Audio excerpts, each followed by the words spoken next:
Good morning students, welcome to everyone. Class third B. हमने इससे पहले वाले सेशन वीडियो में आपको चैप्टर 2 पढ़ाया था। चैप्टर 2 में वर्ण विचार में हमने आपको वर्ण के बारे में पढ़ाया था। वर्ण के भेद बताए थे आपको, स्वर बताया था, ह्रस्व स्वर, दीर्घ स्वर, प्लुत स्वर समझाया था, अयोगवाह समझाया था, अनुनासिक समझाया, व्यंजन आपने ये सब कुछ लर्न किया होगा। फिर हमने संयुक्त व्यंजन समझाए थे आपको, द्वित्व व्यंजन समझाए थे, फिर हमने आपको मात्राएं बताई थी और हमने आपको मौखिक प्रश्न कराए थे। आज देखेंगे निम्नलिखित प्रश्नों के उत्तर दीजिए। ये आपके बच्चों लिखित प्रश्न है। वर्णमाला किसे कहते हैं? हमने आपको बताया था वर्णमाला किसे कहते हैं बच्चों? वर्णों के व्यवस्थित व क्रमबद्ध समूह को वर्णमाला कहते हैं।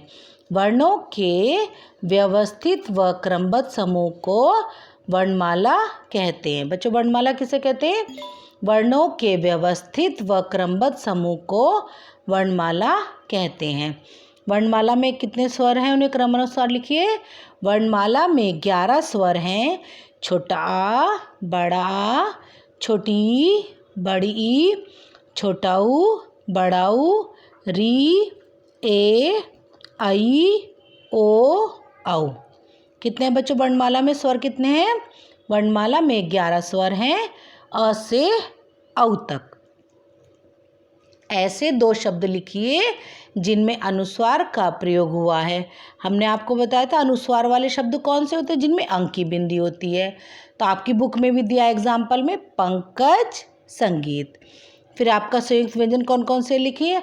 हमने आपको समझाया था संयुक्त व्यंजन छ, त्र, ज्ञ, श्र हैं। आप एक बार ये दोबारा क्वेश्चन आंसर देखेंगे। वर्णमाला किसे कहते हैं? वर्णों के व्यवस्थित व क्रमबद्ध समूह को वर्णमाला कहते हैं। वर्णमाला में कितने स्वर हैं उन्हें क्रमानुसार लिखिए। वर्णमाला में 11 स्वर हैं। छोटा आ, बड़ा आ, छोटी ई, बड़ी ई, छोटा ऊ, बड़ा ऊ, री, ए, आई, ओ, औ। ऐसे 2 शब्द लिखिए जिनमें अनुस्वार का प्रयोग हुआ है। पंकज, संगीत। संयुक्त व्यंजन कौन कौन से लिखिए। संयुक्त व्यंजन छ, त्र, ज्ञ, श्र है। अब आप देखेंगे एक्सरसाइज। निम्नलिखित वर्णों के मेल से शब्द बनाइए।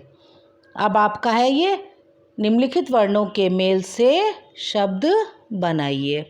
आपका है क प्लस अ प्लस म प्लस अ प्लस ल प्लस आ। तो बच्चों इसका शब्द क्या बना? कमला। क्या बना? कमला।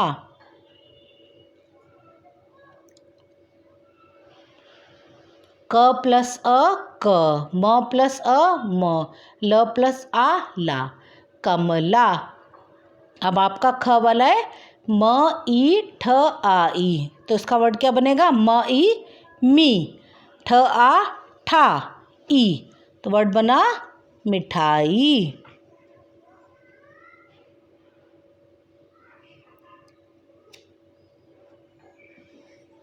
फिर आपका प अ त त आ।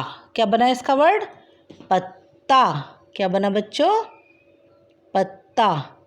देखो प अ प, त त आधा त पूरा त, आ पत्ता। तो आपके वर्ड बने क प्लस अ प्लस म प्लस अ प्लस ल प्लस आ, कमला। म प्लस ई प्लस ठा प्लस आ प्लस ई, मिठाई। प प्लस अ प्लस त प्लस त प्लस आ, पत्ता। अब आप देखेंगे निम्नलिखित शब्दों में उचित स्थान पर अंकी बिंदु तथा चंद्र बिंदु लगाकर शब्द बनाइए। अब आपको पता है सांप में चंद्र बिंदु लगती है, अंकी बिंदी लगती है? सांप में लगता है चंद्र बिंदु, तो बन गया सांप। अधेरा, अधेरा नहीं होता अंधेरा बोलते हैं ना। अ पे अंकी बिंदी लगेगी तो वर्ड बनेगा अंधेरा। ठंडा, अंकी बिंदी लगा के बन जाएगा ठंडा। अंगूर, अंकी बिंदी अ पे लगाएंगे तो बनेगा अंगूर। आंगन, आंगन में चंद्र बिंदु लगता है तो बनता है वर्ड आंगन। कगन में अंकी बिंदी लगती है, क पे बनता है कंगन। बच्चों स पे लगेगा चंद्र बिंदु तो बनेगा वर्ड सांप। अ पे अंक की बिंदी लगाकर वर्ड बनेगा अंधेरा। ठ पे अंक की बिंदी लगाकर बनेगा ठंडा। अ पे अंक की बिंदी लगाकर बनेगा अंगूर। आ पे चंद्र बिंदु लगाकर बनेगा आंगन। क पे अंक की बिंदी लगाकर बनेगा कंगन। तो आपके वर्ड बनेंगे सांप, अंधेरा, ठंडा, अंगूर, आंगन, कंगन। अब आप बच्चों र की मात्रा कई तरह से प्रयोग में लाई जाती है। उदाहरण को देखकर आप भी दो दो शब्द लिखिए। बच्चों धर्म, धर्म से मिलते जुलते शब्द कौन से बनेंगे? धर्म से मिलते जुलते शब्द बनेंगे कर्म और वर्ण, जिन पर र की बिंदी है। धर्म, कर्म, वर्ण। फिर क के नीचे र लगाए तो इससे बनेगा क्रम। तो क्या बनेगा? प्रेम, प्रणाम। क्या बनेगा? प्रेम, प्रणाम। फिर आपका राष्ट्र, राष्ट्र से नीचे जो राष्ट्र बनता है ना तो बनेगा हमारा ट्रेन,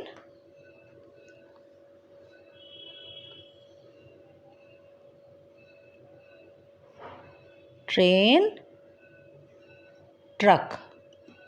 क्या बनेगा? Train, truck. धर्म से र ऊपर की मात्रा लगा के बनेगा कर्म, वर्ण। र नीचे लगा के प्रेम, प्रणाम। और राष्ट्र की तरह ट्रेन, ट्रक। अब आपका है बहुविकल्पीय प्रश्न। सही उत्तर वाले विकल्प पर टिक लगाइए। वर्णों के व्यवस्थित क्रम को कहते हैं, क्या कहते हैं बच्चों? वर्णमाला, स्वरमाला, व्यंजन और स्वरमाला। क्या कहते हैं? वर्णमाला। वर्णों के व्यवस्थित क्रम को कहते हैं वर्णमाला। स्वर संख्या में होते हैं 13, 7, 11। बच्चों 11 होते हैं ना। अंग तथा अह को कहते हैं, क्या कहते हैं बच्चों? अयोगवाह, अनुनासिक, हलंत। क्या कहते हैं? अयोगवाह। क्या कहते हैं? अयोगवाह। ओम कहलाता है अनुस्वार, अनुनासिक, विसर्ग। ओम कहलाता है अनुनासिक। आप देखेंगे वर्णों के व्यवस्थित क्रम को कहते हैं वर्णमाला। स्वर संख्या में होते 11। अंग तथा आह को कहते हैं अयोगवाह। ओम कहलाता है अनुनासिक। अब आपका 5 वाला संयुक्त व्यंजन का समूह है। क्या है बच्चों संयुक्त व्यंजन का समूह? छ, त्र, ज्ञ, श्र। यही है ना बच्चों? छ, त्र, ज्ञ, श्र। अब दिए गए शब्दों में जो वर्ण विच्छेद सही है उस पर आपको टिक लगाना है। क प्लस च प्लस व प्लस अ प्लस ल। क्या बनाइए? क। कचावल, कचावल थोड़ी ना बोलते हैं। च प्लस आ प्लस व प्लस ल प्लस अ। तो कौन से वाला आपका राइट है? ख वाला। च प्लस आ प्लस व प्लस आ प्लस ल प्लस अ, चावल। फिर आपका सेकंड वाला है किताब। किताब आपका कौन सा राइट है? की प्लस ई प्लस त प्लस आ प्लस ब, क प्लस ई प्लस ता प्लस अ प्लस ब, क प्लस ई प्लस ता प्लस अ प्लस ब अ। आपका कौन सा वर्ग सही है? ग वाला, किताब। अब आपका रचनात्मक गतिविधियाँ, इसमें ह्रस्व और दीर्घ स्वर अलग अलग करके आपको लिखना है। ह्रस्व स्वर कौन कौन से होते हैं? छोटा,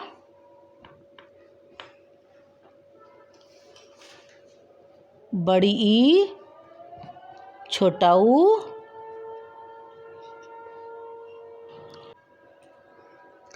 ह्रस्व और दीर्घ स्वर अलग अलग करके लिखने में हम आपको ह्रस्व स्वर में बताएंगे। ह्रस्व स्वर में आएंगे छोटा आ, बड़ी ई, छोटा ऊ और री।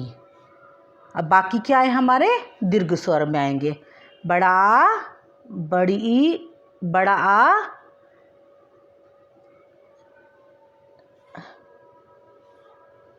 आप देखेंगे। छोटा आ, छोटी ई, छोटा ऊ और री, ये आपके आएंगे ह्रस्व स्वर में। और दीर्घ स्वर में आएंगे आपके बड़ा आ, बड़ी ई, बड़ा ऊ, ए, आई, ओ, औ। आपको पता चला ह्रस्व और दीर्घ स्वर कौन कैसे करना है। अब आप दोबारा देखेंगे हमने क्या क्या किया। हमने ये वर्णमाला किसे कहते हैं, वर्णों के व्यवस्थित व क्रमबद्ध समूह को वर्णमाला कहते हैं। वर्णमाला में कितने स्वर है ये पढ़ा। ऐसे 2 शब्द बताइए जिनमें अंकी बिंदी का प्रयोग हुआ है। संयुक्त व्यंजन कौन कौन से हैं। निम्नलिखित वर्णों के मेल से शब्द बनाए। फिर हमने अंकी बिंदु चंद्र बिंदुओं का प्रयोग करना सीखा। फिर हमने र की मात्रा 3 तरह से लगानी सीखी। फिर हमने ये MCQS क्वेश्चन आंसर किए, बहुविकल्पीय क्वेश्चन में से छांट कर किए। फिर हमने रचनात्मक गतिविधियां में ह्रस्व और दीर्घ स्वर छांट के लिखा। आपका 2nd चैप्टर कंप्लीट हुआ। आप इस चैप्टर को बुक में और नोटबुक में दोनों में कंप्लीट करेंगे और लर्न करेंगे। Thank you and have a nice day students.